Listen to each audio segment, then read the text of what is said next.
Alrighty then, here we are. Successful indie author. 5-minute focus. There's Stanley. Look at him sleeping. Episode 331. Oh, I'll turn on the light.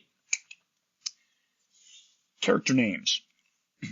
Character names in your stories need to be what readers can understand and that they don't seem like other characters, so you don't want to confuse your readers. Confusing readers is a bad thing. So make everything straightforward. So try to avoid similar sounding names, like Linda and Lindy. I almost had those two. And hey, how serendipitous. Linda is our first watcher.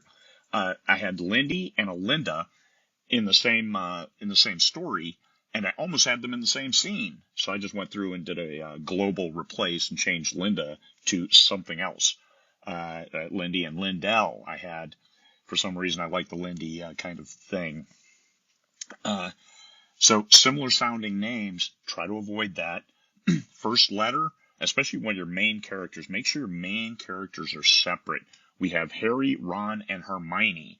And I read Harry Potter and the Sorcerer's Stone before I saw the movie, and so I wondered why Hermione was such a popular name, it seemed. It wasn't. Hermione is, but Hermione is not. So actually I called her Herm.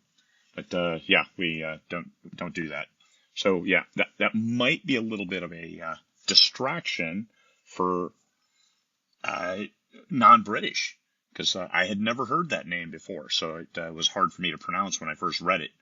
Like misled. Some people might pronounce that misled, but if you've only read it, you might say misled. Anyway, just understand, know your readership. There are some trademarked names, like Harry Potter. You probably want to avoid that. Mickey Mouse, you want to avoid that. Those kinds of things, but they're few and far between.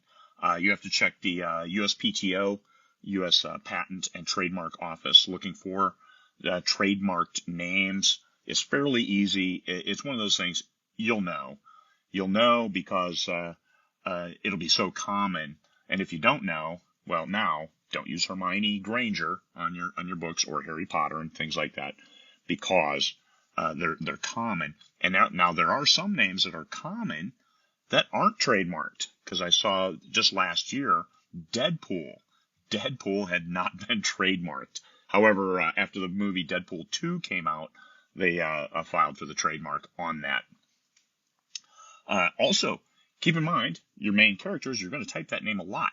So ease of typing, and this is kind of a selfish way to do it, like my Ian Bragg series. Ian, I-A-N, very quick to type.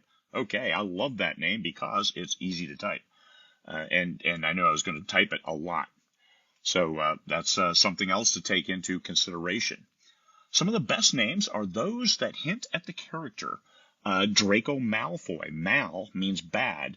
And in the notes that I'll copy in at the end of this, I show the links for some affixes that will help you better understand, like the root.